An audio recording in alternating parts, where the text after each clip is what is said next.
I thought dedication would pay off. Until I opened that old document folder. That afternoon, I visited my folks in Salem, Oregon, as I did every weekend.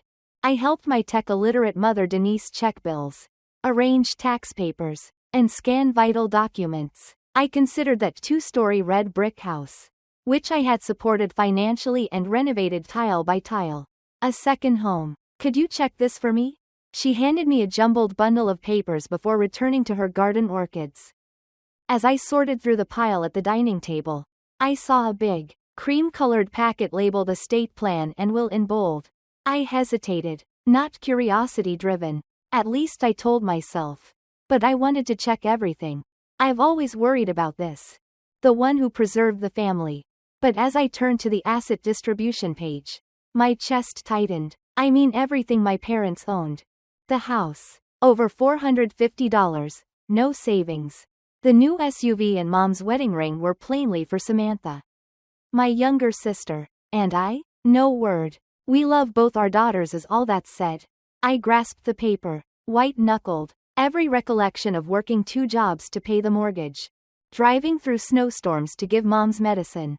Pipe repair, shingle replacement. Each felt like that cold, printed sentence had erased them. My mom arrived home with gentle footsteps. Hannah, did you discover the statement? I stood and turned, will in hand. My voice was calm, unwavering calm. Is this genuine, Mom? Looking at my paper, she froze. Hannah, what does that mean? I cut her off, throat stiff but words crisp. After caring for you and Dad for a lifetime, I'm forgotten? My dad, Richard, entered from the living room with a coffee mug. He sighed, as if to comment on the weather. Hannah, don't react this way. You're fine, Samantha. She's learning. I laughed. Humorless and dull. Understanding? She's 30. She lives off you too. Changes jobs every 3 months. And can't pay her phone bill. I've paid your mortgage for 3 years. Replaced the roof last winter. And kept this property from falling apart dollar by dollar. My mother put her hand over mine to comfort me. Avoid overthinking. I wanted your sister to feel safe. My eyes were frigid as I nodded and took my hand away. Secure? What about me? Only one who's kept this place standing. They remained silent. I returned the will like a declaration of war. Thank you for revealing my position. I went out without looking back. I heard no shouts behind me.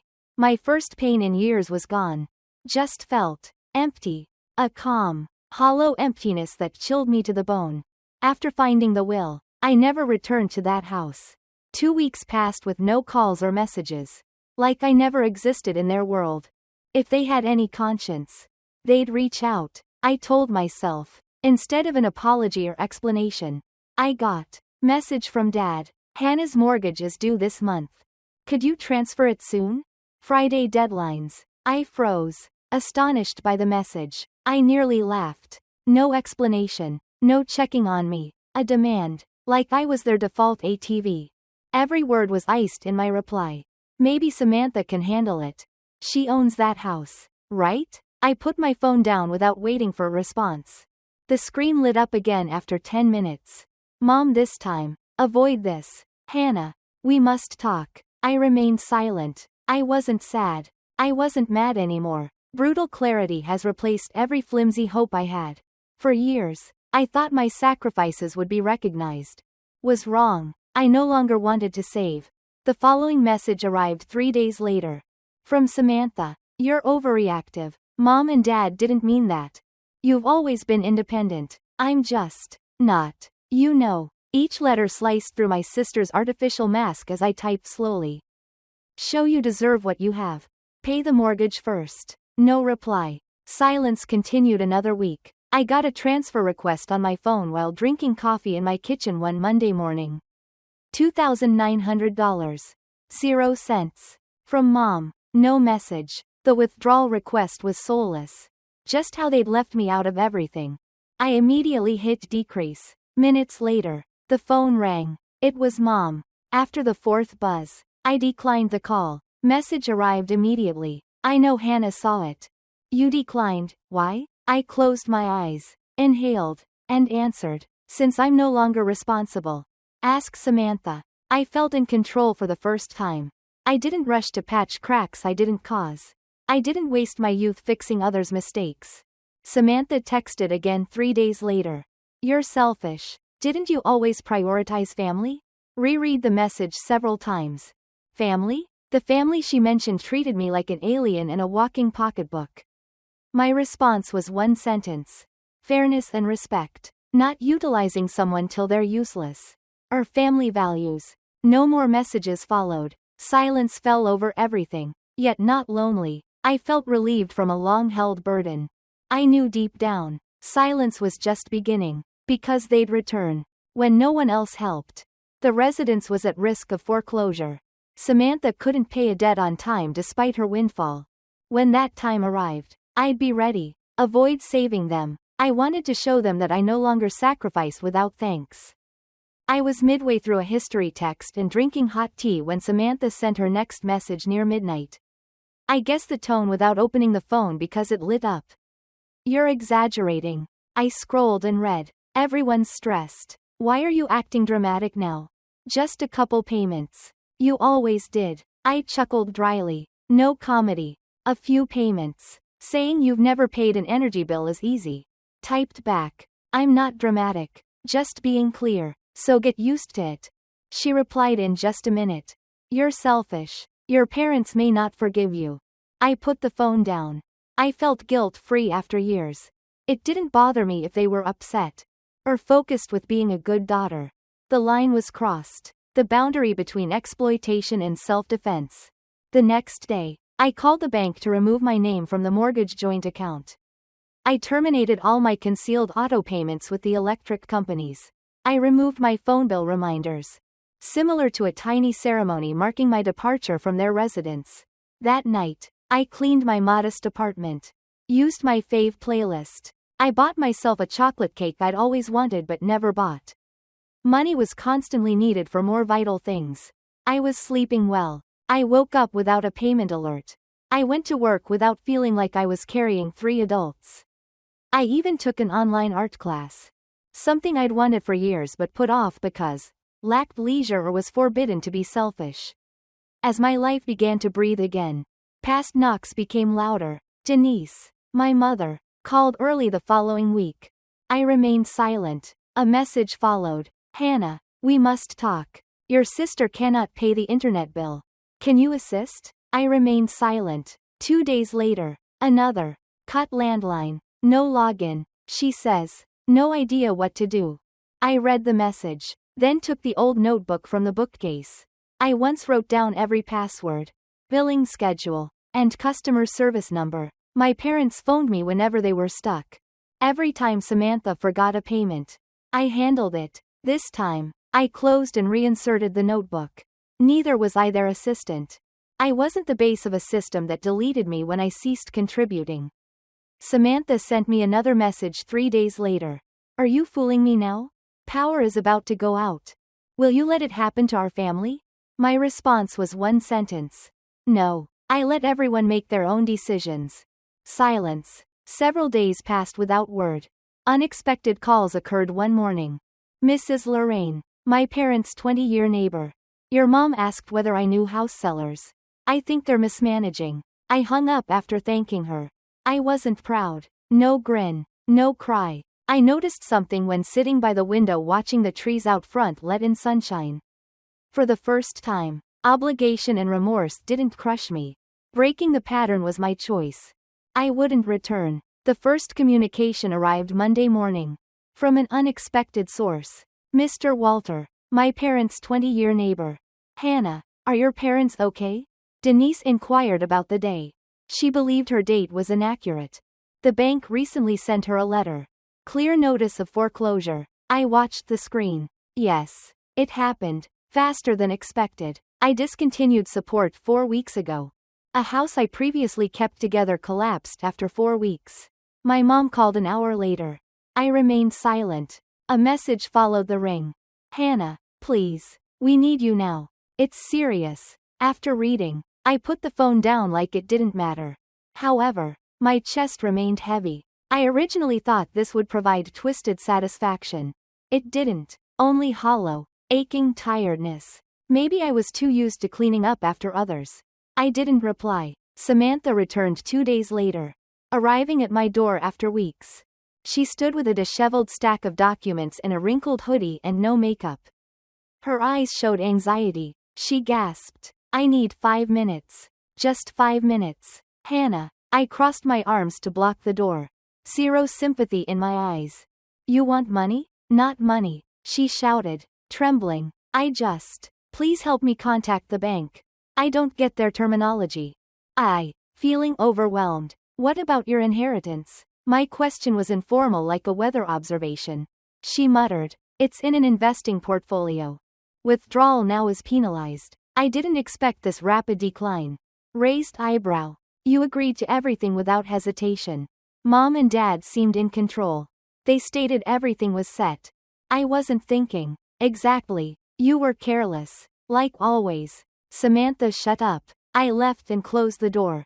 "You must learn this. Everyone stumbles. No one grows if someone continually catches them. You'll let them lose the house?"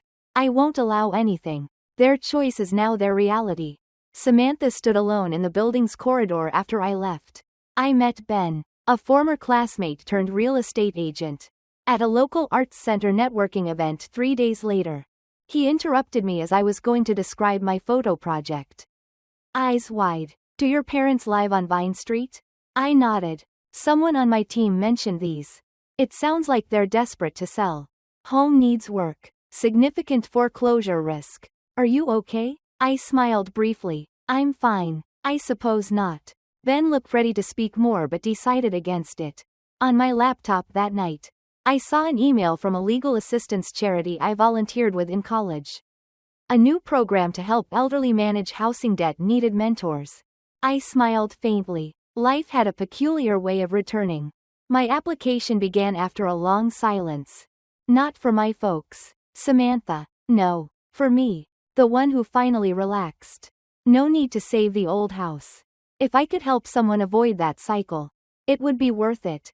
I returned to my quiet apartment Saturday afternoon after a photography session, expecting a hot cup of tea and a tranquil evening.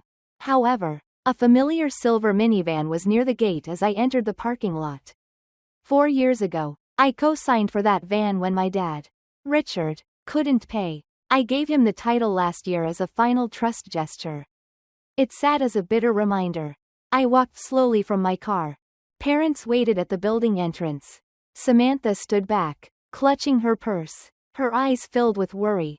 I remained silent. I waited a few steps away, arms crossed. Mother Denise spoke first. Her voice shook. "Hannah, I'm sorry we came, but things have gotten out of hand. The bank reassesses the property next week." My father spoke lower and tired than ever. "I know we made a mistake. But your mother won't handle the house being taken."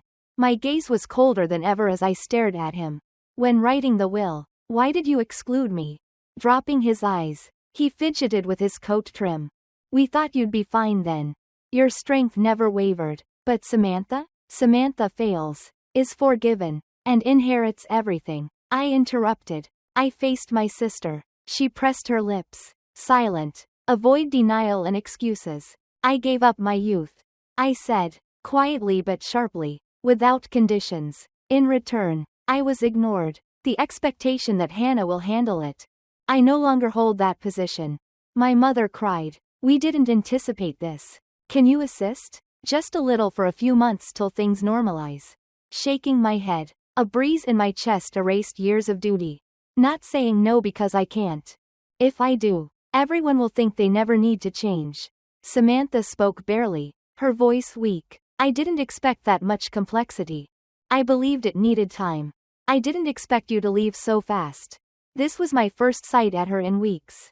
My departure wasn't quick. I warned. I waited. Hoped. Our family ignored everything. "So this is the end?" My mother whispered, still crying. I stared at the woman who rocked me to sleep, who I'd given medicine, gone to the and fed after my dad retired. I saw the difference between blood and love more clearly than ever. I didn't finish. I said, "The minute you choose who should be named ended it." No one spoke. Late fall wind buzzed through barren trees, bringing a chill no jacket could warm. Standing on the porch, I unlocked the door with my keys. One last turn before entering. Hope you find a way. Because I'm no longer this family's lifeline.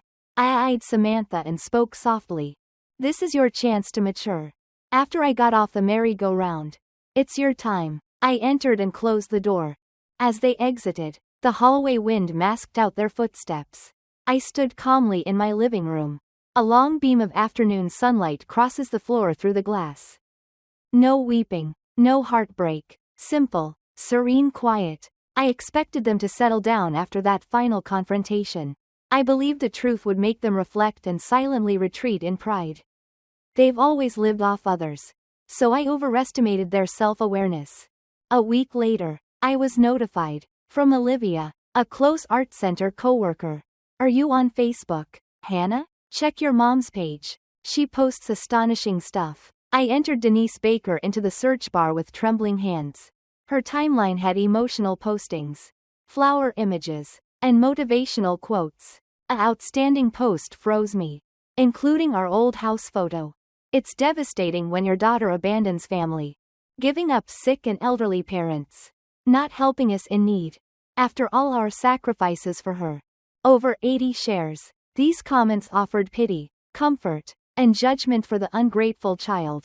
I bit my lip and scrolled to another post. This is from my dad. Richard, we believed Hannah loved her family. But when we needed her most, she left without saying a word. The house is about to be confiscated.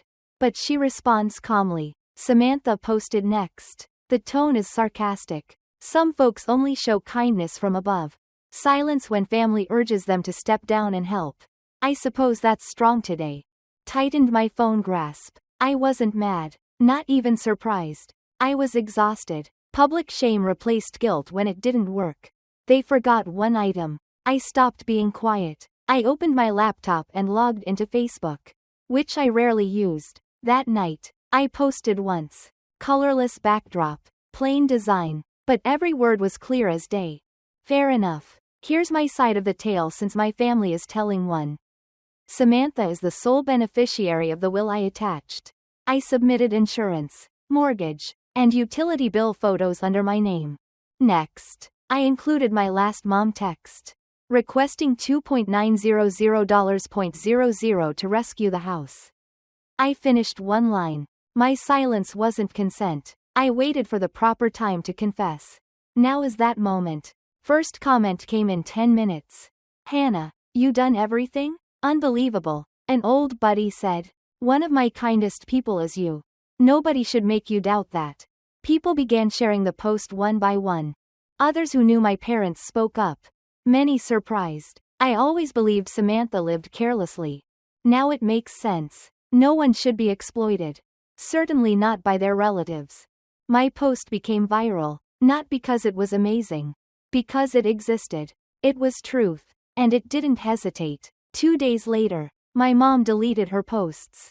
Dad deleted his account. Samantha changed her profile pic to a black and white flower. The ambiguous, dramatic action she always made when things went wrong. I remained silent. I stopped posting. Just sat in my apartment. Hearing the rain gently tap the window. For once, felt justice on my side. No apology needed. They didn't have to bow. I just wanted them gone. Finally, they seemed to realize I wasn't manipulable. Single post. Enough to end my silence. Now I was writing the next chapter in person. Not on social media. Mom, Dad, and Samantha haven't responded since I posted. Everything has been quiet like a forgotten lake after a storm. But not waiting quiet. This was acceptance silence. They lost the only person who always returned after breaking everything. I was opposite. My life began. The art center was where I taught my first high school photography class every Monday morning. The way their eyes lit up with their first camera. Their lensed worldview. It showed me that people see things differently. Sometimes you must choose your own angle. Part-time video editing classes were in the evenings. Always wanted to acquire this talent. But put it off because my family needs me. No one needs me anymore. First time in my life. That felt freeing. I started taking leisurely nighttime walks. On weekends, I baked. Posted Instagram photos without fear of being dubbed false. Classes brought me new acquaintances. Others didn't realize I kept the family together. Thus, I could finally be myself. The house at 218 Elm Street appeared on real estate listings across town while I was learning to breathe. Marcus, my realtor friend, texted me. Your parents' house is for sale. Hannah, priced at $390, no bids. They failed to fix the roof or electrical. Not surprised. Nobody to fix the fuse box at midnight. No water heater replacement or timely repairman.